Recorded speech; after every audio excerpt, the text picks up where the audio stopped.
Good evening, everybody. I'd like to call the 5:15 meeting of the Administration Public Works Committee to order. May I have a roll call? Councilmember Newsma. Here. Councilmember Suffredin. Here. Councilmember Davis. Here. Councilmember Kelly. Here. Councilmember Harris. We do have a quorum. Okay, excellent. Then let's dig into it. The first item is item M1, approval of the minutes of the Administration Public Works Committee meeting of April 28th, 2025. I move approval of those minutes. Is there a second? Second. All right, it's been moved and seconded. Is there any discussion? All right, let's vote. Do voice vote. All right. All right. Everyone cool with the minutes? Aye. Anybody not cool with the minutes? I'm going to abstain. Okay. So that will be a 3-0-1 approval of those minutes. Our next item is public comment. My understanding is there are no members of the public seeking. Oh, Mr. Esparza. Yeah, I don't know when it's best to give public comment, whether you want it now or when the item is presented. It's the second to last item on the agenda. Okay. Well, why don't we do you want to do 3 minutes of this right now and then, or you know what, you'll have a chance to comment. Why don't you enjoy yourself? Yeah. All right. So, the next thing that we've got is the consent calendar. And if anybody wants to tell me what they would like to remove from the consent calendar, we can get into it. A6, A11, A18. A6, A11, and A18.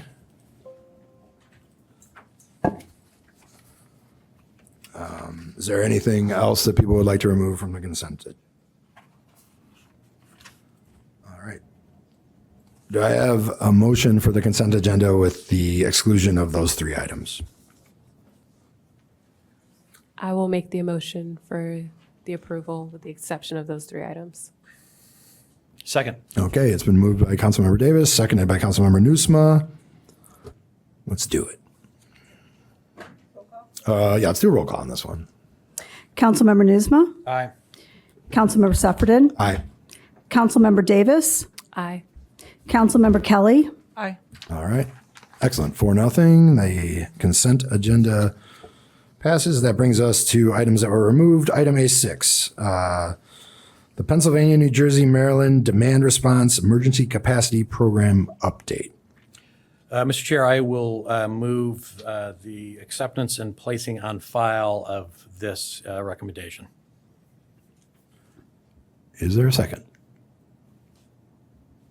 Would love a second. I will second it. Okay, great. Moved by Councilmember Newsma, seconded by Councilmember Davis. Any discussion? Councilmember Newsma. Thank you, Mr. Chair. This doesn't really require a formal council approval because we are not purchasing anything. In fact, this is revenue coming into the city. So I pulled this off to consent just to shine a little bit of a light on how this program evolved. If staff has a short presentation, you can tell us what's this all about. Then I'd like to share the credit with our Utilities Commission. Good evening, Chair Suffredin, members of the committee, Darrell King, Water Production Bureau Chief.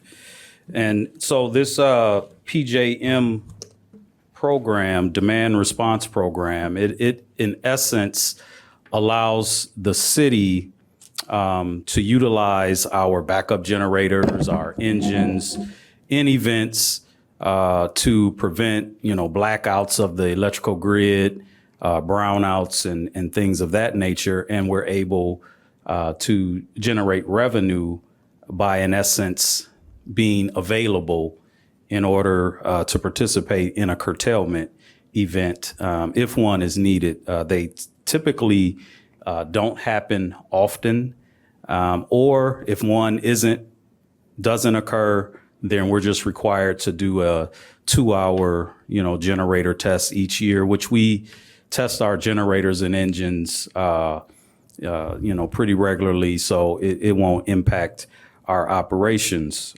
Now, this program, I'll admit, was something that I myself was not familiar with initially. And I learned about it through members of the Utilities Commission, the chair, Stephen McComb, Steve Waters, the co-chair, and Jonathan Hargrove. Mr. Hargrove was very knowledgeable about the program, and Mr. Waters, he works at another utility that currently participates in these types of PJM programs. And so his insight was very helpful. So it just was a community staff partnership through the Utilities Commission that put this on staff's radar, gave us an opportunity to investigate it, to see how it could be intertwined with our current operations. So it's a benefit, most definitely, to the utility, to the city, and another way to generate revenue. So definitely just a shout out to the Utilities Commission for bringing this to staff's attention. Thank you. So let me kind of read it back to you. The grid occasionally needs backup power for various reasons. It might be the hottest day of July and everybody's running their air conditioner and they need to call on some backup power to make sure the grid stays intact. So they'll be calling on backup generators somewhere. Those are going to tend to be natural gas power generators. Just so happens that we have natural gas power generators at our water treatment plant, which we need to have anyway to ensure continuity of operations at our water treatment plant. So with no additional investment and at no expense to us, PJM will pay us just to exist as standby. And they'll pay us a little bit more if they ever actually call on us to flip those generators on. That will all happen automatically. And we for sure get $100,000 over the next 3 years and likely or potentially significantly more. So want to flag this as a really good kind of win-win scenario brought to us by a community member who's engaging through BCCs, and hope this is an example for other good ideas that can come up through other boards and commissions and committees. And so shout out to Steve McComb, who's the chair of the Utilities Commission here. The Utilities Commission guys often don't get the credit they deserve. I'm saying that as somebody who spent 8 years on the Utilities Commission prior to being on the council. So keep up the good work. That's all I have. We're voting to accept and place this on file. So Correct. I think we're ready to vote. All right. Is there any other discussion? Seeing none, let's do this. Councilmember Newsma. Aye. Councilmember Suffredin. Aye. Councilmember Davis. Aye. Councilmember Kelly. Aye. 4-0. Okay, that passes 4-0, which brings us to item A11, which is approval of a contract with John Keno and Company for the Beck Park Expansion Phase 1 project. I will move approval of that contract. Is there a second? All right, well, Sorry, could you repeat that? this is item A11. I'm moving approval of the Beck Park contract. With a second, we can then discuss and have a vote. Okay, I'd second that. All right, it's been moved by Councilmember Newsma, second by Councilmember Davis. Is there any discussion? Councilmember Newsma. Thank you, Mr. Chair. This is the first big parks investment to come before this city council. So I'm looking forward to moving this forward at some point and in some format. Cutting to the chase, what I am concerned about is the alternate for the park pavilion. If we eliminate the park pavilion, we save $454,000, which seems like an awful lot of money for a roof with no walls. So I am curious to know exactly what's included in that line item to make sure it's worth the $454,000 that it appears to be costing us. So that's a question for staff. Hello, my name is Laura Biggs. I'm the city engineer. So that pavilion does include essentially foundations, concrete slab, and then as well as an overhead shelter roof. It is fairly large and has some fairly significant foundations. So that is what is included. Is there plumbing? I don't believe so. Because there are already restrooms at the pump station. Correct. So it would include electrical. Yes. How big is big? Like $454,000 for a house with no roof. And it still seems like a lot. I don't have the exact dimensions, but I can get that to you before the next meeting. So I'm not ready to move forward with that one at this point. The other alternates, I'm prepared to accept staff recommendations. So just to run through those, staff is recommending we do not do the rubber play surface. We stick with mulch. Yes. I'm on board with that.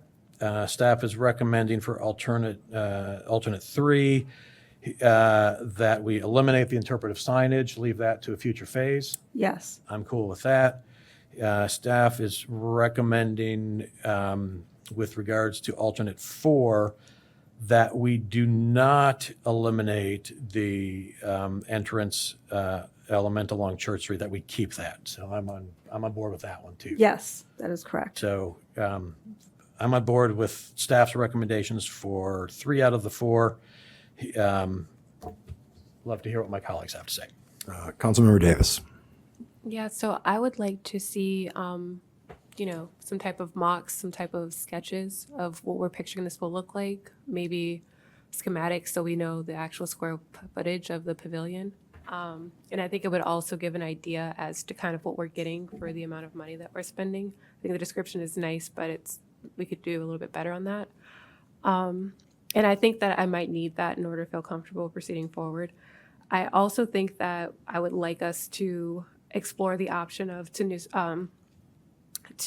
my fellow council members' point, to creating phases for maybe a situation where we consider doing the pavilion later or adding it in later, particularly because I see that the estimate in between the contractor that, has the lowest bid price, they also have the highest alternate price for that particular aspect. So maybe we could save $100,000 by phasing it out and having it done by a different contractor potentially. That's it. That's all I got. All right. Councilmember Kelly. Thank you. Yes, I tend to agree. I would also like to see, I think for a lot of these projects that are costly, some imagery, schematics, also more itemization, just general. I know we're not going to be exact, but so that we understand a little more closely as to what the costs are for. I think I would feel more comfortable if we could bring this back to APW at our next meeting with more of a breakdown of the costs and some of those schematics. Councilmember Nusma. Oh, just to respond to that. So I have to check to see what we have in terms of renderings available. Certainly we have the drawings, but I don't know that we've actually provided rendering. I just have to check. But we're not really going to be able to provide a cost breakdown. This was a lump sum contract, so there were a few line items in it, but not that many. And those line items? I will have to look that up, and I'll have to look at the bid. I can provide that information by the next meeting. Okay. By city council meeting tonight. Okay, I do think it's helpful. I mean, we've seen other projects where there have been some, it's a large project, a lot of funding. I would think that there would be, the line item would be great. So those will all be presented to council this evening? Yes. Okay. Councilmember Nusma. Sorry, $1 million of this $3.6 million budget comes from a DCEO grant from the state. Are there any constraints on that we need to be aware of in terms of timing? Yes, there is a time constraint that we need to be under construction pretty soon. This is a fairly large project. The construction will go into 2026. And so we need to complete the construction by the end of 2026. So if this were approved this evening, how soon could construction start, or would construction start if this moved forward without impediment? Typically, it's 3 to 4 weeks before we start construction. Okay. and the park would not be open until sometime next year. Yes. So if we delay approval tonight, it's not going to significantly impact stuff. Certainly this year, the park might be delayed a week or two later next year. Yes. Okay. Thank you. So, sorry, just to clarify, so a delay tonight isn't fatal to the project? but No, it's it is not. Not helpful. But it is, also. it is not helpful, Okay. but it is not fatal to the project. Okay. Councilmember Kelly. So it's only, timing is the only constraint? There's no, in terms of requirements for the grant? Matching funds or? I will need to check. I apologize. I did not know this was going to be the question, but I'll need to check if the pavilion was considered part of the grant application. Okay. That would be the only other thing I'd be concerned about right now. Okay, thank you. All right, so the concerns seem to be pretty clearly laid out. What's the preference of this committee? To vote on this now, to ask that it come back at our next meeting? I think we all have the same concerns about the same issues. And with the acknowledgement that a 2-week delay doesn't kill this and it leads to further clarity, maybe we hold this to our next meeting, table it. What do we want to do? Hold, table? We want to talk about this at our next meeting with information requested. Yeah, I would like to move to hold this to our next meeting and see if there's any cost-saving measures also, given what we're facing. What if we made forward progress by advancing this to council right now, but then holding it at a council and comes back to council next time?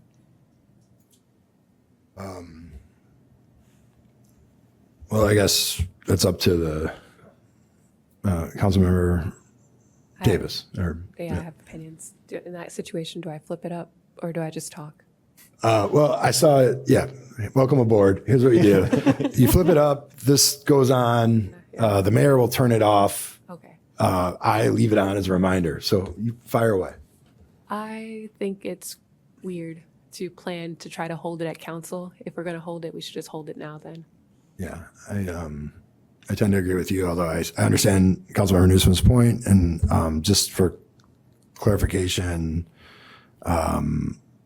Ms. Biggs, is this, the questions that were raised and the issues that were raised will likely be answered in 2 weeks? Yes. Okay. So with the understanding that we're not trying to kill this thing, I think Councilmember Davis makes a good point. So is there a motion to hold? I'll move to hold it. Is there a second? Councilmember Suffredin, we actually cannot hold at. The appropriate motion would be to table until our next You meeting. guys want to table this to the next meeting then? I don't, but if Yeah. that's what So the motion I'll would be. move to table this till the next meeting. I will second that. Okay. Let's do a roll call on that. Councilmember Newsma, No. Councilmember Suffredin, Aye. Councilmember Davis, Aye. Councilmember Kelly, Aye. All right, on a 3-1 vote, this is tabled till our next meeting. I apologize. Was there a second for that motion? Councilmember Davis. Thank you. All right.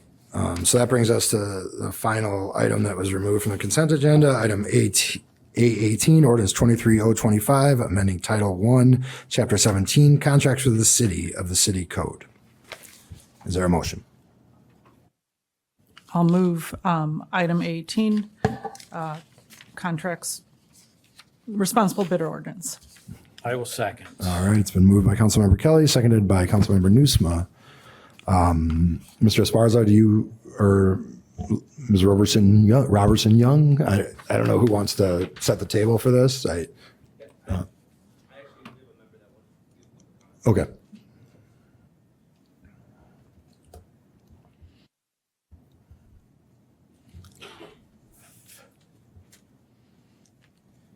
Hello. I have a letter from Second Ward Alderman of Des Plaines. And it says, Dear Mayor and City Council, I'm writing you to share my experience with our responsible bidder ordinance in the city of Des Plaines. With the implementation of our ordinance, we have seen our construction projects come in on time, excuse me, professionally and safely, and without costly extras. Having a responsible bidder ordinance has helped mitigate our risk not only as a city, but as a council. Lastly, I'm proud to see young residents directly benefiting from the apprenticeship program provided by this ordinance. I hope with the passage of this responsible bidder ordinance, you will find the same success. Best wishes, Colt Moylan, Community Economic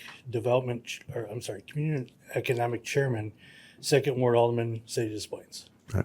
Thank you. Thank you. All right, Councilmember Nusma. Thank you, Mr. Chair. We discussed this in some detail at the committee, the AP&W committee meeting on April 14th, and gave staff directions such as it is regarding the four decisions we have in front of us. So I'm just going to run through my opinion on these decisions, and then we'll see what the committee says. So the first item where we needed to clarify was the self-performance requirement. Staff has drafted language for three options. I'm looking at page 154 of 171 in the APW packet. So the self-performance requirement options are option 1, a waiver, option 2, added value, or option 3, a sliding scale. My preference would not be a sliding scale, but either the added value or a waiver. The second item was the apprenticeship program requirement. There are two options in front of us. One is for an experience exemption, and one is for a waiver. The committee in April recommended experience exemption. I can go along with that. The third item was the nearby business and what the mileage requirement is, how close is nearby. Committee last time suggested 5 miles was more appropriate than 15. I agree. The fourth item was the size and scope of this ordinance, and above what dollar amount does this ordinance apply? The committee a month ago did not weigh in on this question because we didn't have sufficient data in front of us at that time. We now have that data in front of us. It was included in our packet. And if we look at the last 3 years, 2022, 2023, and 2024, there were a total of 60 contracts, of which only 9 were less than $100,000. Of those 9, 2 were non-union. Of those 60 contracts, 14 were less than $200,000. Of those 14, 3 were non-union. So I am in favor of moving the threshold up from $25,000 to a higher amount. I'm going to suggest, for the sake of discussion, $200,000, which, based on the data in front of us, would exempt 14 of these contracts worth a total of, combined total of $1.3 million, which is less than 1% of the total contract value, based on the original contract value, not taking the change orders into account. The reason I'm using original contract value is because that's information we will have in front of us when we are awarding contracts. And the reason I'm suggesting we raise the floor is so that we don't make life more difficult for smaller local shops, which might be non-union, but certainly the majority of the contracts we let are union contracts. So if you're looking for a motion, I'll make a motion, but if we're just discussing. Yeah, why don't we, if it's all right with you, why don't we have a discussion and get to that? And Liza, I have questions, so just be prepared. But Councilmember Kelly, right now, it's you. Thank you. So we also have a provision in here, and I'm sorry, I'm still searching for it in the document, but that would essentially, for any local businesses, we could, with a supermajority vote, waive any component of this. So I'm inclined, based on the information and the research that's been provided by Liza and Jeremy, and maybe you could speak to a little bit about thresholds, both for self-performance and dollar amount for most cities that have RBOs, I think, based on that experience. I would want to continue to keep what we have here at 25,000. Thank you. Yes, thank you. Good evening, Chair Suffredin, members of APW. I'm Liza Robertson, Chief Legislative Policy Advisor. First, just to be clear, the overall waiver process that Councilmember Kelly was just referring to is item 5 on page 158 of your document. And so that's a proposal that would allow council by a 2/3 majority vote to waive any provision of the RBO. And that would be one solution to potentially all the issues that MWDEBE raised and forwarded to this committee for your consideration. On the dollar amount, I can tell you that if you look at RBOs enacted in other communities, the vast majority of them, there are over 100 different RBOs in different local governments around Illinois. The vast majority of them set their dollar threshold at either 20,000 or 25,000. There is some variation below and above that range. The highest one that I have seen is $100,000. So just to have that before you as context. Thank you, but the majority are at 20 or 25. Thank you. All right. Councilmember Davis and then Liza, I got my questions, but so just be ready. Okay. Well, my question was going to be in the APW packet, when we're looking at the contracts on page like 161, these are all of the contracts from 2023 or 2022, or is it all of the contracts over $25,000? It's all of the contracts that are construction contracts, so not engineering services. Okay. Construction contracts over 25,000. Over 25. Okay. Point of information. So all the contracts to which the RBO would apply, Yes. could apply. Yes. Thank you. Anything further? That was it. Okay. All right, cool.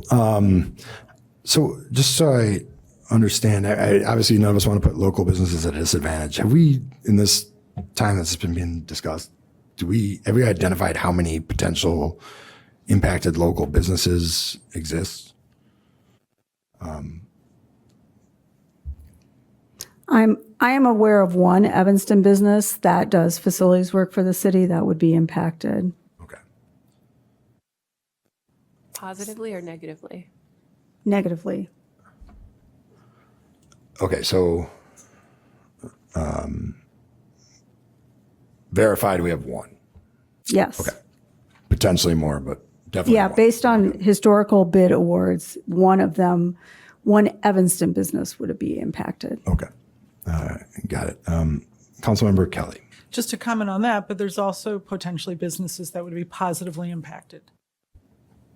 Like Cahill Plumbing, for example, is a signatory that has a great apprenticeship program. I'm just saying, for example, it's possible that there could be local businesses that could also be positively impacted.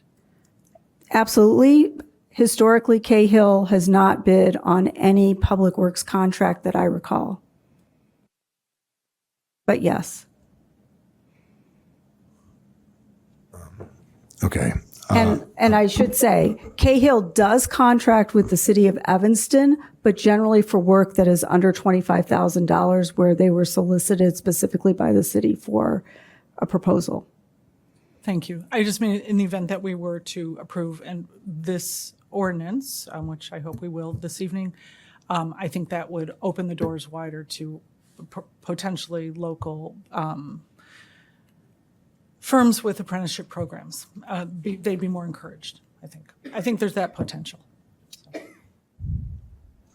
All right. Is there any further discussion? Councilmember Newsome, do you want to Well, I mean, make a we motion? can't move or- forward unless we answer these 4 questions, one way or the other. Correct? Right, so either we do that at this committee or we do it at council. I think for our Councilmember Kelly, is that a new light or is that old? So I just thought Jeremy Esparza was going to speak earlier, but he chose to defer his speaking until now, so I'd like to hear Sure. his comments. Mr. Sparza. Hi, everybody. Thanks for your time today. RBO has been a collaborative effort across the board. But what I would recommend, if the object is to get this through to City Council, I think to staff Liza Robertson Young's point, a waiver for all of them would be best suited here. Because if you go through and you look at there are threshold requirements, there are apprenticeship standards, there are self-performance requirements, and all of that can be resolved through a waiver, whereas each individual one would have to get nodded through, for example, the experienced worker exemption. If that were to be the case staff would have to then go through every single employee for every single company that bids on every single job and ensure that they meet the certain criteria. I think that would inundate staff a lot. So if the goal is to maintain the level of quality craftsmanship while allowing local businesses to bid and get awarded projects, I would recommend a waiver across the board. Councilmember Kelly. If any questions for me here, Or, you're up there. Or, Just one blanket waiver rather than 4 different flavors of waiver or 4 different variations. because all of the waivers, it seems like from MWD, EBE, and APW, the concern is small local Evanston businesses. So if small local Evanston businesses bid on work, and there's an option for a waiver for several components, compared to having each different criteria different, but not a waiver for Evanston businesses, I don't think you're going to get as many Evanston businesses to bid on the work if they know that there are thresholds that they won't meet. But we would still need requirements defined against which waivers would be requested. So we still have to go through and answer these 4 questions, even if we did want a blanket waiver option. Councilmember Kelly. So I'd like to move that we approve the original language with using the umbrella waiver for each, that we follow the vast majority of other cities that have these RBOs and have been effective. I also have a letter that I received today from the Director of Public Works in Des Plaines, and they follow the 25, those different thresholds of the 25%, the 25,000. And they don't have a waiver for the apprenticeship, but we would have, that would be something new that we would, actually having this waiver would be a new item that Evanston would layer on ours. And I think with that, that's a safeguard. I think there's a reason these numbers and percentages have been set where they are. I think we want to ensure, high quality projects for our residents with firms that have a solid history of workmanship and expertise in the area. So I would like to motion that we move forward with this, with the umbrella, with the caveat that any portion of this could be waived for a local business with a 2/3 vote. Okay. Is there a second? Can I propose an amendment to that? Yeah. So I'd actually like to knock that down to a 5-4 vote. Can we do that? Or does it have to be a 2/3? I'd be amenable to a friendly amendment to make that a majority vote. Okay. Is there any discussion? Councilmember Newsome. Wait, did you second it? Where are we here? I think we're now at a point where she has seconded my amendment, it sounds like. Correct, Alex? Okay. All right. Discussion on that. Councilmember Newsome. Councilmember Kelly's moving that we adopt with that one change, the ordinance as currently drafted. question to staff. Can we do that, or does the current draft still have some blanks that need to be filled in? We could do that. I think the one place where it would be helpful to have some additional direction is whether this would be a general waiver process for any bidder or whether the waiver would be limited only to local businesses. Local. Councilmember Kelly. For local businesses? I think, is that the preference? I guess that makes sense. I guess I'm feeling uncomfortable that I'm not sure exactly what we're being asked to vote on because it's not clearly in front of us in writing. It is if you look at item number 5 on page 158. And where would that go? Yeah, I see That would go at the beginning of the RBO section of the ordinance and would permit waiver of any of the RBO requirements, including the apprenticeship requirement, the self-performance requirement, the other requirements that we've discussed. And so where would that fit into the ordinance? It would go at the very top of the beginning of the RBO. If you look in the packet at page 144, at the very bottom of the page, section E.